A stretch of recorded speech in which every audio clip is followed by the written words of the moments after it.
Welcome in to the DNVR Avalanche Podcast, presented by Davidson's Beer, Wine, and Spirits. I am Rudolph. Joining me, as always, is AJ Haefele. I go away for 2 days, AJ, and the NHL decides to actually get some stuff done for once. And they've come to an agreement not only on the official return to play schedule, things like that, but a complete agreement on the future CBA of the league through the 25-26 season. It's been a long time coming. A lot of rumors about it over the past couple of weeks, but it is now officially done, and we can dig into not just rumors, not just speculation, but official dates, official numbers, official everything when it comes to what the NHL is going to look like over the next handful of years. So, I don't know, AJ, where should we start? What do you think? I think we should start with how you're doing, man. I'm doing great. How was your couple of days off to yourself? Did you enjoy some rest and relaxation? I did. I slept a lot, not gonna lie to you. But I had a very good couple of days off, refreshed, revitalized, posted it on Twitter, ready for another 200 Avalanche pods over the next year. So ready for because we've got this week and then training camp on Monday, bud. and then it's real hockey, which we might be able to go to training camp. TBD. Yeah, exactly. Probably it'll be like if we're allowed to. One of us will have to do it. Yeah, limited for sure. Yeah. Well, one is certainly better than none, so here's hoping. But either way, excited for hockey things to be tangibly happening, whether it be in front of us or not, which I guess I've stumbled into a transition here of a perfect segue into blackouts. Indeed, the NHL still exactly deciding what will be available to watch as far as local blackouts when it comes to things like NHL TV. It has stated, I believe, that the play-in round / for the Avs, the round-robin round, will be broadcast on local TV stations, which for the Avs does nothing for the vast majority of people in Colorado. Actually, bad news for the Avalanche fans because the Comcast carrier dispute continues. While this whole thing was still going on, imagine that. There was still the Altitude versus Comcast dispute taking place. That never went away, unfortunately. We just forgot about it. There were bigger things at hand, but if we're being real, there's no end in sight to that. Comcast shows no intentions of caving to pretty much any deal, barring one that is non-sustainable for Altitude. Right. Would be brutal for Altitude to continue to keep its doors open long term. So I don't expect that situation to go away even next season or the year after, to be honest with you, barring a major shift in the way the product is delivered. Well, and after each side is dug in the way that they have, and really, I should say just the way that Comcast has dug in. Yeah. It would be weird for them to wake up and be like, let's acquiesce. Right. It doesn't make a ton of sense for either side to cave, really. One, for Altitude, it's just not sustainable. For Comcast, let's be honest, they're basically just trying to run Altitude out of business and take the regional sports network for themselves. Right, because they have a vested interest.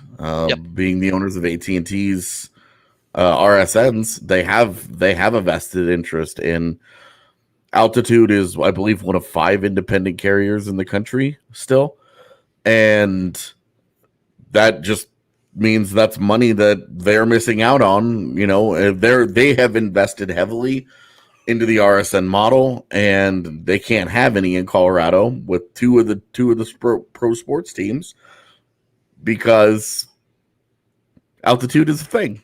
Yep. Altitude wants to have their own little world, and now Comcast doesn't like that. And you know, it's it's easy for us to be like, look, you guys just need to make a deal, but they can't make a deal and die. Like, that's not certainly. I mean, we say that, but them not making a deal will also inevitably lead to death, right? It's just slower and well, maybe not even slower, but I wonder, because it's like, okay, well, if they're telling us that the Comcast deal is not sustainable, that's not something that they can do to keep their doors open. Okay, how long can they keep their doors open without Comcast at all and just have the DirecTV deal? I mean, that's the ultimate question, and this is one we had a while ago, but I guess it's one we can have again here, is how do you deliver that product? If you, under the assumption that Comcast is not happening, period, can Altitude look for a way to provide their product, be it digitally through a subscription a la carte based thing where you can sign up for Altitude programming online? Can you provide a product of some kind? And I understand it's significantly difficult. There are things that need to be negotiated with the NHL at this point to broadcast rights when it comes to digital provision of the product. But I don't see a way in which Altitude makes money in the immediate. No matter what they end up doing, they're doing something to survive until something can turn profitable again. Yeah, and the a la carte conversation, anybody that works in specifically in that side of the industry tells you that it's not viable. There are no numbers on it, so I can't look at it and say why. But if that's if that's the widely held belief, is that it's just not viable enough, it won't be widely distributed enough, then you have a problem. Because right now, you're not on Comcast, which is by far the biggest carrier in Denver. Yep.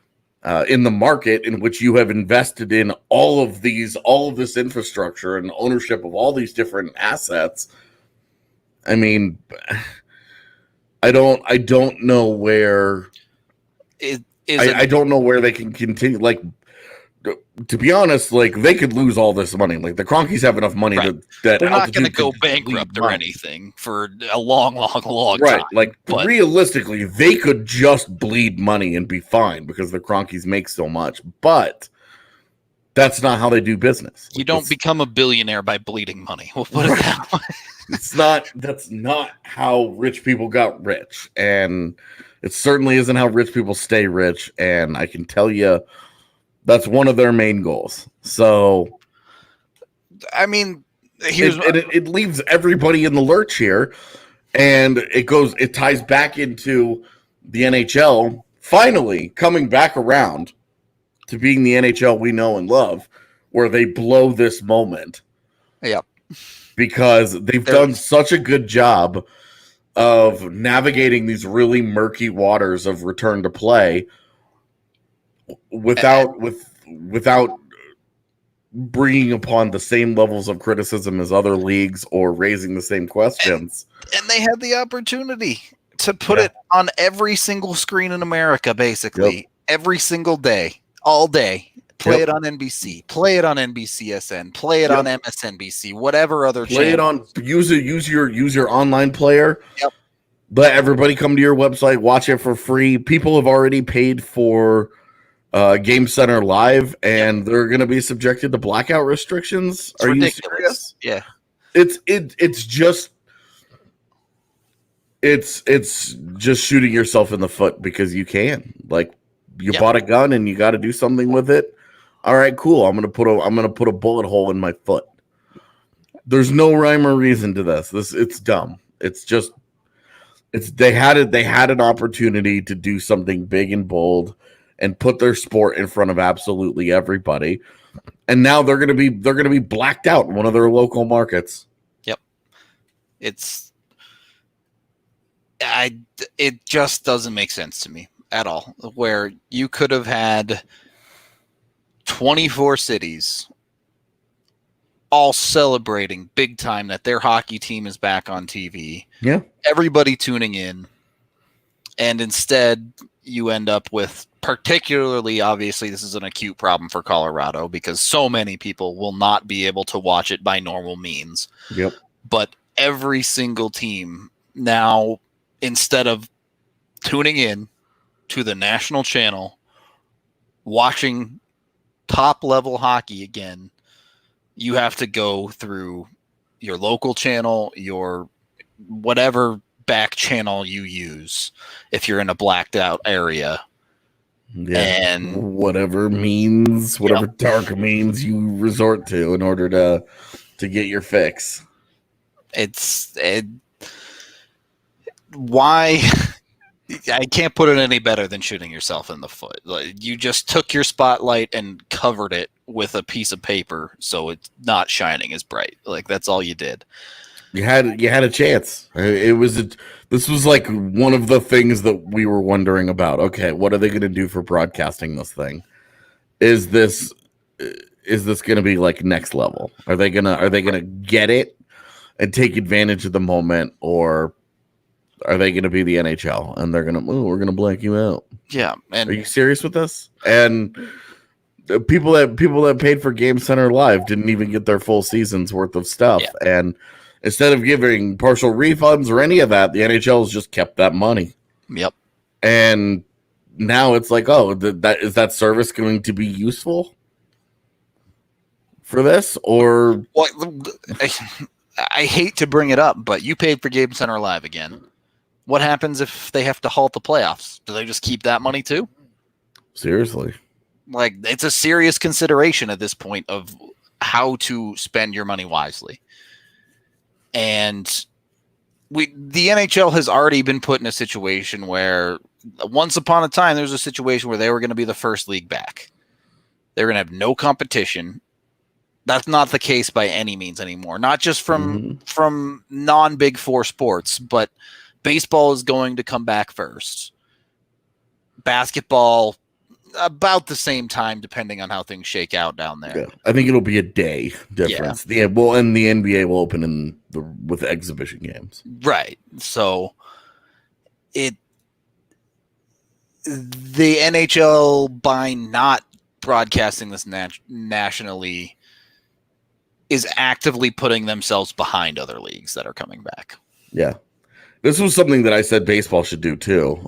They should make it for a 60-game season. They should make MLB TV completely free for the entire season, because they have for the record, MLB TV is awesome. It's a really good product. Yeah, always really liked it. And for 60 games, and that's a league that needs to earn some goodwill with its fans. Yeah. So, they need to do something like that. I don't know if they've announced their plans for that or not, but this was a disappointing start to a day to see that this was where the NHL decided they wanted to go. But broadcasting, okay, great. Can we see the games? Well, if you have Comcast and you're in Denver, which is like 90% of the market, the answer is no. You're going to have to go to the DNVR bar. Which, as excited as I am that everyone can come hang out at the DNVR bar and watch not only hockey, but hopefully basketball, football, and baseball as well.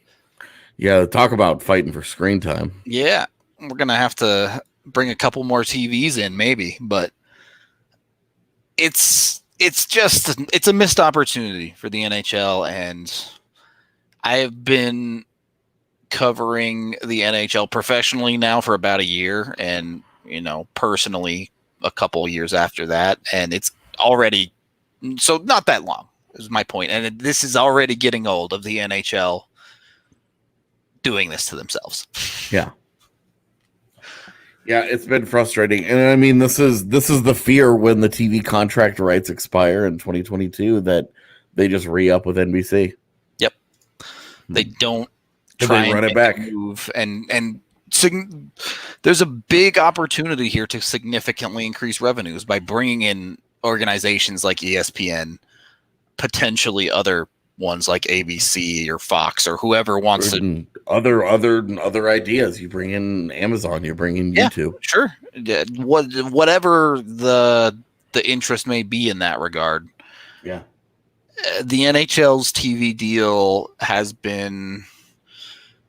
Well, I have a potentially unpopular opinion here, but we can get into that in the second period. First of all, I got to let you guys know that, while I took my couple of days off, yeah, I got my rest. Yeah, I relaxed and did all that. But I also took care of some manscaping business as well, because that's what you got to do when you got some free time. You got to keep things looking fresh and nice, particularly for the lady. I'm married now. Got to keep things interesting. You know how it goes.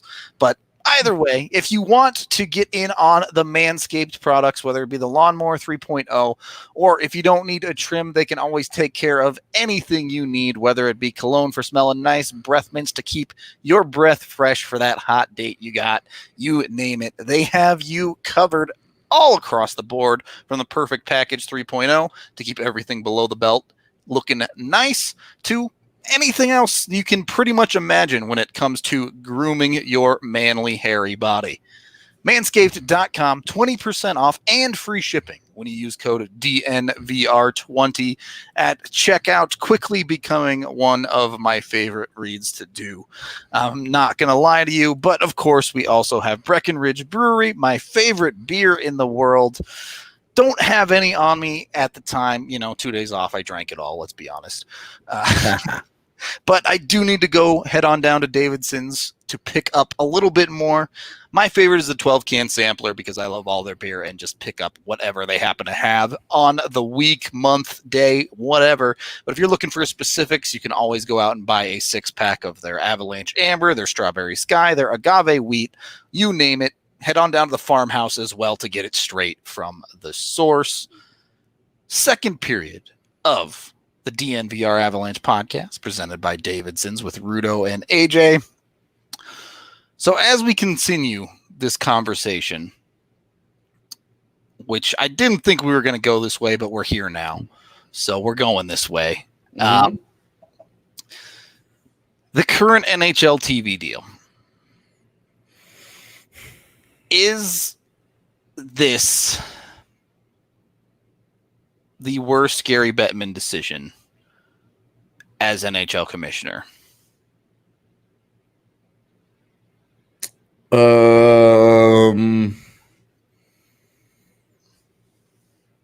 No-ish. I mean, obviously, this is the dude that's responsible for canceling a season. So he is the commissioner when it comes down to that, but how much of that is the commissioner's decision compared to the commissioner acting in behalf of the league and the manager? Yeah, the commissioner is hired and works for the owners. Correct. Like, that's his job. So we could say that the same thing, the same caveat would apply for the TV deal. Yes, that's fair. The owners, right. It's them that ultimately sign off on everything. So yeah, that's. I don't think that they have. I don't think what the NHL has today is a bad TV deal. I think they need to use it as it's a stepping stone deal. Like, they had to build their way back up from channels that don't exist anymore. From getting murdered on Versus. Got it. Right. Like, they were on some channel that I could never remember the name of it the very first year back. OLN, was it? Yeah, that's it. And then it turned, and then Versus, and you're like, what the hell is a Versus? And like, the NHL draft was taking place, and Nathan McKinnon gets drafted, and they go to commercial break, and a dude is cutting a boat in half. And you're like, what the what? That's a lot of damage. And they're like, Flex Seal. We put a screen door in the bottom of this boat. Right. Well, and then there's it's like sprinkler ads, and like, oh, we put a screen door in this draft coverage. Here's our special our special dog poop bags, like, and you're like, what the? This is like the league marquee event. Yeah. And you're like, what is this, dude? This is so embarrassing. So, we moved a little bit away from some of that, NHL Network still delivers, but it's It's seriously like they have had to work their way back. Yep. And they're going to have the next TV deal. They're going to have an opportunity. They will. ESPN and ABC, they're a joint operation these days. They're going to make a run for the TV rights. Yep. We know that the online distribution platforms of YouTube and Amazon have expressed interest in getting more into broadcast rights. YouTube has a deal with MLB where they broadcast a couple of games every year just on YouTube. The NFL has a deal where they broadcast games on Amazon. Both are wildly popular, and the numbers do very, very well. It's going to be a chance for them to get creative and do what they need to do. And I'm worried that the NHL, being the culture that it is, back to this culture problem, right? The NHL, being the culture that it is, will be very insular and will be very loyal and be like, oh, NBC was the one that was there to pull us out of the mud, even though their distribution platform sucks. And even though we still can't capitalize on this moment with them to put them in front of everybody when we need to the most, we're going to run it back with them again. And like, my fear is that they do another exclusive rights deal with NBC. You just described the most NHL thing ever, and it sounds so disappointing. Yeah. And the thing is, I'm just going to be honest, and this is just my opinion on the matter, and I'm sure some people will disagree with me, but cable providing sports particularly is a dying medium as we know it today. Slowly. It's dying slowly, and don't get me wrong, the national TV companies are milking it for every dollar you can possibly imagine. But it is starting to die, and we're at the very beginning of we're starting to see shifts. Things like the Yankees are acquiring their own broadcast rights when it comes to digital production and things like that. Yeah.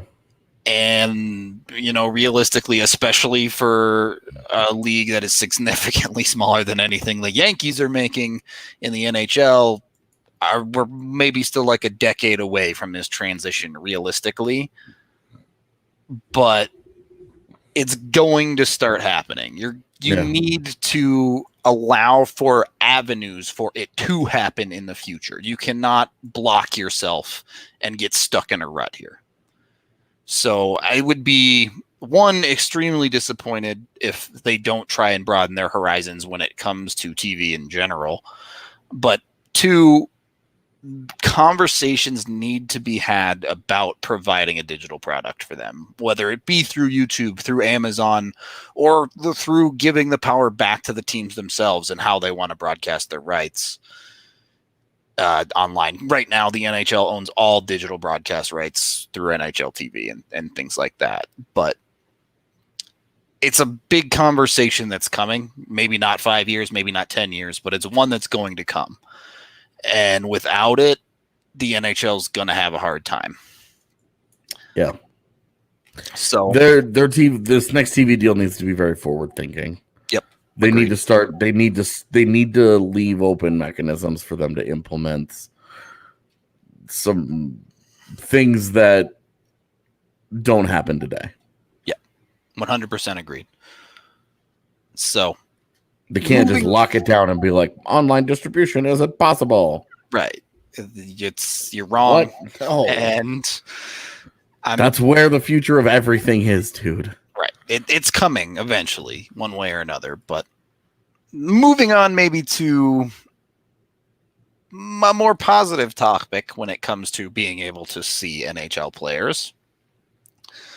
They will be, at least they will have the breaks for. I do not believe it's fully decided on the IOC side of things, but they will be expected to be at the 2022 and 2026 Olympics. One of the big things in this new CBA that runs through that time, we have international hockey that matters again. So that's exciting. Whatever the next NHL deal may be, you'll be able to see all the stars internationally with the Olympics. Obviously, something the players have pushed for a lot. and will certainly be exciting as we get closer to the 2022 Olympics. Beyond that, how well do you think the players really did in this CBA negotiations here? We've seen the escrow drop significantly with it. By the end of this deal, the last 3 years of it will only be 6%. Through 2023 to 2026, we've seen increases in bonuses, things like players now guaranteed their no trade clauses, even when being traded before they kick in. The other teams used to have a choice of whether to honor it or not. Now they will be forced to. I was a bit surprised. I didn't think I would see this many concessions from the NHL as a league. I'll put it that way. I was surprised how easy it was. Yeah, usually, like, and maybe there's a little bit of PTSD here for us, but it seemed like a tooth and nail thing that the NHL fought over the years. Well, we were a year ago, we were talking about them opting out of it. Yeah, exactly. Because it's the NHL, and that's what the NHL does. Then not only did neither side opt out, which kept the CBA running through 2022. How prescient does that look now? Because imagine they were walking into this offseason with no CBA. And what was potentially not even a finish to the season. Yeah. So yeah, that's brutal. They made a crucially important decision that they got right there. Yep. I do think that the players, getting the reductions in escrow is going to be important for them. That was something that has been frustrating for them. And so it was one of the big topics going into the negotiations before it happened. That and the Olympic participation, I know, were two big deals for them. Players wanted to play internationally. The Olympics is something that they care a lot about. It means a lot to them. And I understand why NHL owners are like, these are our investments, nobody cared. Nobody cared when John Tavares tore up his knee in the Olympics because the Islanders weren't good that year. Yep. But if a high profile player leading one of the league's best teams gets hurt while that happens, there's going to be that team is going to be pissed. Yeah, it can change an entire season, if not more, for a team that could be in the running. And granted, the Olympics is very tightly refereed and things like that, so you're not really going to get much of a guy going there to try and goon it up and prove himself. Sure, you don't have that attitude there, but things happen. Right. You're talking about a hockey, guy man. Toe picks and exactly tears their ligament, and all of a sudden goes into the boards funny just once where there's no ill intent. It's just one of those. And the same thing can happen in a regular season game, but at least NHL owners are paying their players for those regular season games. Teams aren't paying for their guys to go to the Olympics and watch them risk everything that they've built, right? And as much as we love to watch the Olympics, imagine, we're sitting here talking about Colorado's cup contention window. What happens if one of those years, you only get so many years that you get that you can be elite and compete for the cup. If one of those years ends up being 2022 for the Avs, and Nathan McKinnon or Cale Makar or any of the guys that are going to go to the Olympics ends up going out there and getting smoked and something bad happens and they fall short in the postseason, you're always going to wonder. Yep. So there's risk there. But honestly, I just think that this is it's too good for the game. Everybody likes it. The fans love it because look at the Olympics too. The last Olympics. I didn't even watch a single men's game until the gold medal. And that was only because Germany was in it. And I was like, oh, that's crazy. And it's just, the NHL is great. It is the highest level of hockey competition you get on a yearly basis. But the Olympics fulfills the best on best fantasy of the entire world. That's the fantasy draft. That's as close as you're ever going to get to all of the best players on the world playing together and against each other in peak team form. Yeah, you want to see how Leon Draisaitl carries the team? Let's see what he does with Team Germany. Yep. Let's see what a Connor McDavid, Sidney Crosby, Nathan McKinnon top line looks like for Canada. Just for the hell of it. Yep. It's as close as you get to playing NHL 20 and turning the trade difficulty to easy and building the super team. It's a great way to showcase the game's talent, best on best, and I just, again, everybody loves it. The only people that don't like it are NHL owners because it's their investments. And I get it. I totally understand where they're coming from, but in this one case, it's like, dude, just F the money. Everybody likes it. It's great hockey. Entire generations of Canadians will be able to tell the story of where they were in 2010. Yep. And to be honest, had the United States won that game, it would have been just another gold medal for the U.S. It wouldn't have changed hockey's history. It wouldn't have changed the course of anything in American hockey. And instead, it ended up being an iconic, generational, perfect moment for an entire country whose identity is wrapped up in hockey success. Yep. It was a great moment. It was awesome. I'm happy the Canadians have that.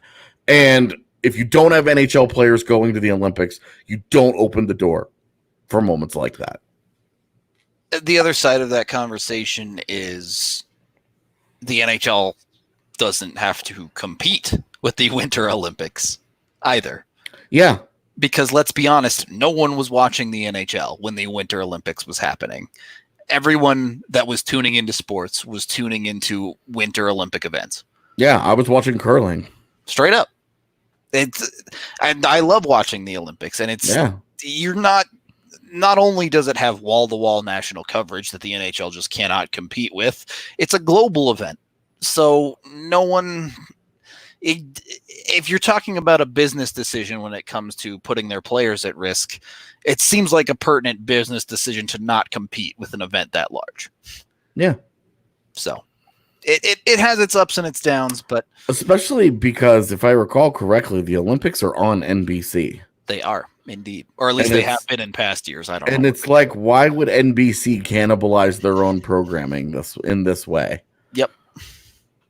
They can have their cake and eat it in this case. Like, they don't need to make choices. Exactly. So, I'm excited for that now too. I didn't even realize that. We're going to be able to bet on the Olympics thanks to DraftKings Sportsbook. So buckle up whenever the Summer Olympics comes back around in 2021, and then followed up by the Winter in 2022. I'm taking the under on Team USA. For gold medal totals, whatever under options they give me, I'm taking them. Taking the under. I like Nobody disappoints like Team USA's hockey. Yeah, I wonder. I don't think I'd bet on them for the gold, to say the least. But that's the generation, right? Like, that's the DP kids that all got drafted last year. That's going to be their generation. Will they really kick in until 2026, though? Well, 2026 they will have taken over, but by 2022, those guys should be pushing. When it should be Eichel and Matthews, because all the old guard is done. Like, if you go back and look at the last American roster. Yeah, they're long gone, basically. Yeah, they out you. It's the new wave of Americans this time around. All the guys that played on the Team North America. Yeah, that's true. But for more pertinent sports betting, as much as I love the Olympics, DraftKings Sportsbook has you covered with things like Fight Island, which is finally here for the UFC. UFC 251 is set to be one of the biggest yet since returning, with some huge names stepping in to the octagon. It's an event you don't want to miss, and there is no better place to get in on the action than DraftKings sportsbook with their top-rated sportsbook app. This week only, DraftKings is offering all new users a special odds boost with the weekend fights. Bet $20 to win $100 on any of the main event fighters. So, you could 5 times your money just like that. Doesn't matter what the odds are. You bet 20, you can win 100. They also have a week full of action, including golf, European soccer, and then, of course, going all the way to Abu Dhabi for the fights. And we're not too far away from the return to everyday hockey betting as well. So jump in now, get yourself all set up, signed up, and good to go with DraftKings Sportsbook so you are ready for the return of the Big Four. You can download the top-rated sportsbook app today and use code DNVR when you sign up. And for a limited time, new users get that no-brainer odds boost, which I just mentioned, which is the bet 20 to win $100 on this one. And, of course, you can always get those big bonuses for matching your first bet. Things like that. Again, just remember to use code DNVR. Must be 21 or older. Bonuses comprise of first deposit bonus and first bet match, each up to $500. Deposit bonus requires 25x playthrough. Restrictions apply. See DraftKings.com/sportsbook for details. Gambling problem, call 1-800-522-4700. Third period of the DNVR Avalanche Podcast, presented by Davidson's with Rudo and AJ. As I'm getting back into the swing of things after my couple of days off, diving a little bit deeper into some of the numbers in this CBA, or I guess not numbers necessarily, but the minutia, confirming a couple of things. July 13th is the official date when training camps will start. Everyone needs to be in their hub cities by July 26th. There is the opt-out officially. There will be no penalties to players for choosing to opt out of the play for any reason, which is nice to see, at least on the surface level. We've had a podcast about some of the other issues there that you can go back and watch. I think you even talked about that a little bit with Dre over the past couple of days. Yep. The playoff bonus pool has been doubled to $32 million. So everyone playing will receive some decent bonuses as far as financial incentive to return. However, on the other side of this, there are some drawbacks as well, including the final paycheck for the players will be sent directly to the league to repaying debt to owners based on the loss of revenue.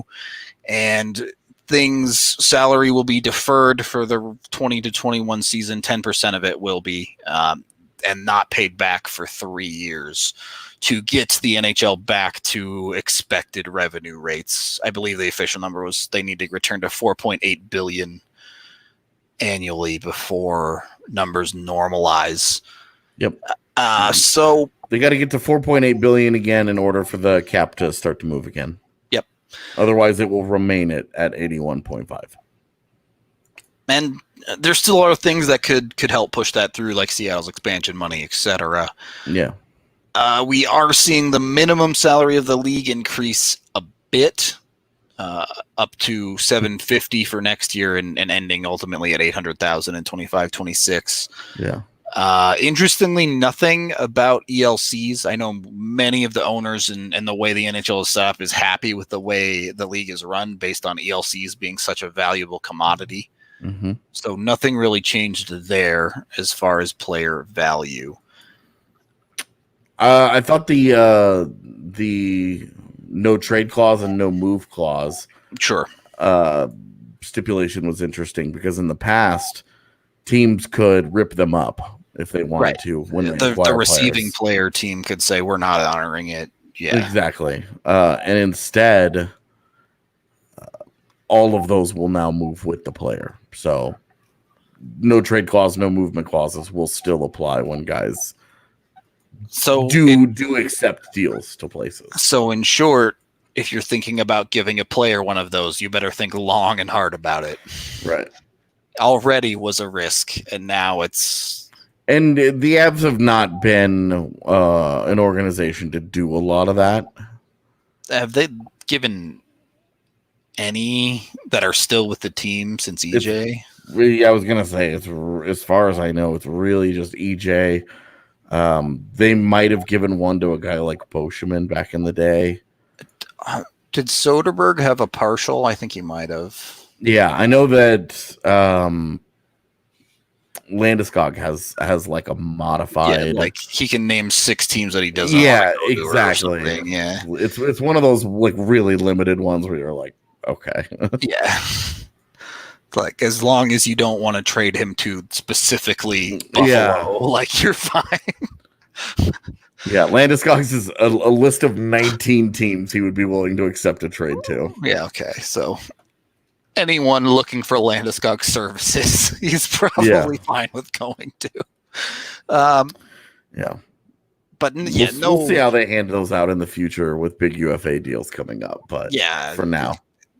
And you know what? Realistically, the players they'd be handing them to, you're probably fine with them giving them to. But yeah, of course. I did think it was interesting. Mikko got the same thing in in his UFA years. Okay, he got one of those modified no trade clauses where it's like. So that seems like they have a little bit of a system they like to work there. Yeah. Yeah. All right. Interesting. Yeah, it's a weird CBA, right? Because it feels nice to have it done, but there's still so much left in the air of how the league bounces back from this semi-lost season and how it sets up heading into the future based on the numbers they're working from. Yeah, I think the details of it are solid, and it sets up for a smooth runway where instead of, okay, well, we're not going to do this agreement and revenues are going to drop significantly, and now the cap goes down $12 million, and then teams are screwed. Yeah. You'd have to give multiple compliance buyouts at that point just to get teams anywhere near. Teams would be spending so much money to pay players to leave. Yep. And those players would not be getting lucrative deals elsewhere. Yeah. Because teams just wouldn't have the money. From a business standpoint, it would be extremely destructive, especially for smaller market teams that would just get crushed by having to pay players to not even be on the ice. Yeah. You know, a franchise like Winnipeg has to spend all of its money really carefully. Yep. And then all of a sudden they're like, oh, we need to we're cut $10 million in salary. Yeah, like, oh, we're gonna buy out Matthew Perreault, which means he's now on our books for the next 6 years. Yep. You know regardless of cap infection or cap effect, it would be on the books of a team that doesn't have infinite money like a Toronto. Right.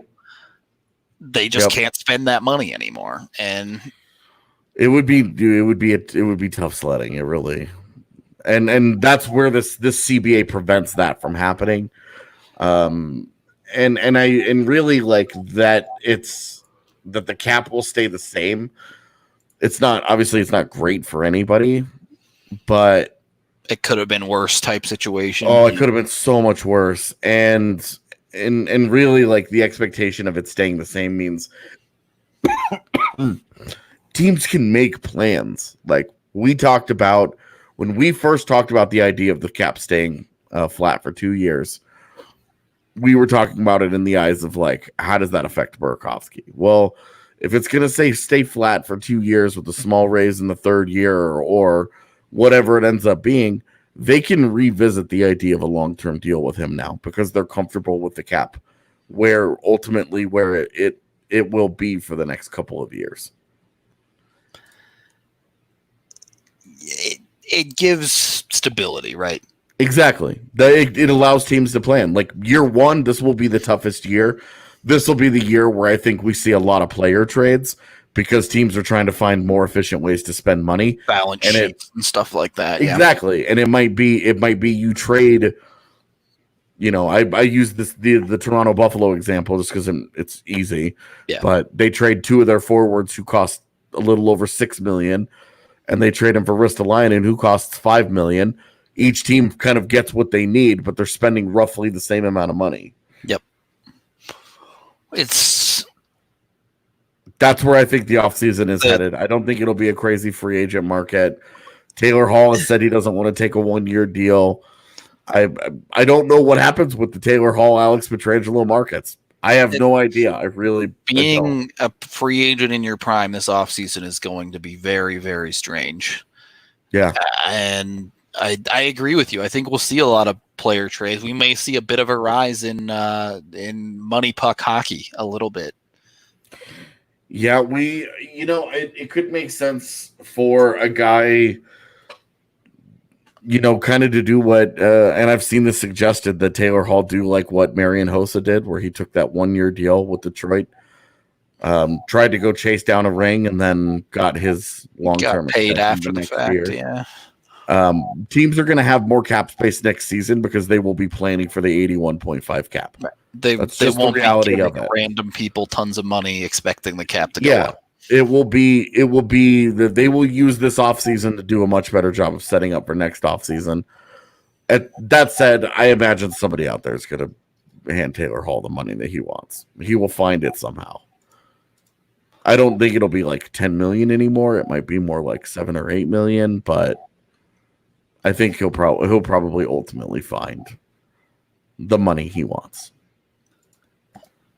But free agent frenzy, which is now on November 1st, I don't think it'll be. I don't think it will be as exciting as the potential setting up for draft day. Free agency is going to be really interesting to me. I agree with you. I don't think it'll be quite so frenzious. Yeah. But I do wonder what happens when all these players aren't getting the money they're going to want. At what point do they cave and start to accept that this is their new reality of how much they're going to get paid? And then the other side of that is, of course, the expectation of a lot of short-term deals. Yeah. I think, a guy like Matt Nieto was going to sign a 2 or 3-year deal anyway. Yep. I don't think it changes anything for him.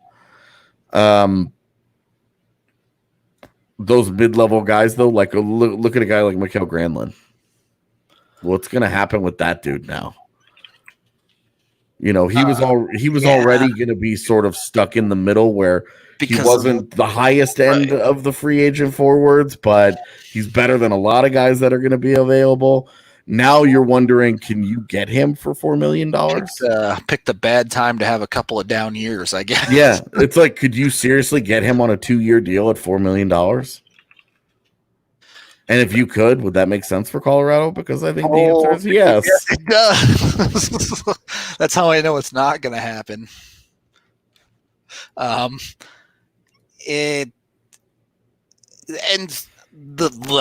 think that's the reality of it. There will be teams who are sharks out there that benefit from those type of players greatly. Some team is going to use this to their advantage, if not multiple, and come away looking a lot better. The question is who, and we won't know that until we get there. And granted, some teams are in a much better position to use it than others. As we've seen, I don't know what Toronto's going to do because they have to basically sign an entire defense. So it's going to be interesting. I think there's going to be opportunities for a lot of prospects to get in on ELCs. Either way, to be honest, the best thing about it for me is I'm glad it's done. Yeah. This podcast is out there. If anyone wants to see info that we talked about of the CBA, link them to this podcast. Boom. We're all set there. Wrapping up, final thoughts on the day. AJ, as we just tweeted on DNVR Sports main Twitter account, and everyone, you can go put your answers as well. Describe your favorite Denver sports moment as boring as possible, AJ. While you're thinking, my answer was old man lifts bowl on a stand. Yeah. Old man gives bowl to other old man. to older man. Much older man. Yeah. There you go. All right. Perfect. I'm glad to be back. Happy hump day, everybody. We're going to get out of here for this one. As always, thank you for listening. Excited for another year of 200 plus podcast episodes about Avalanche, the NHL, and everything else. Looking forward to it. Other than that, tomorrow we will have a guest on talking Flyers, Kelly Hinkle from the SB Nation Flyers website. Friday, I don't really know what the plan is because I've been out of the loop, but we'll have something for Free Skate Friday for you. Someone come on and lose themselves in a sticker pack. You know the drill by now. Finally, though, before we do get out of here, almost forgot, Strava Craft Coffee, the CBD-infused coffee that has really changed lives. You know them. You love them. They can help with migraines, aches and pains, IBS, anxiety, you name it. They've done it all. And you can even try it before you buy it at a number of locations in and around Denver. When you do try and you like it and decide to buy, go online to StravaCraftCoffee.com and get 20% off when you use code DNVR20 at checkout. You can get it in K-Cups. You can get it whole ground. You can get it whole bean even, ground, whatever. Coffee, it's good. Try it. Get on it. Love it. We'll see you next time before I have a breakdown here.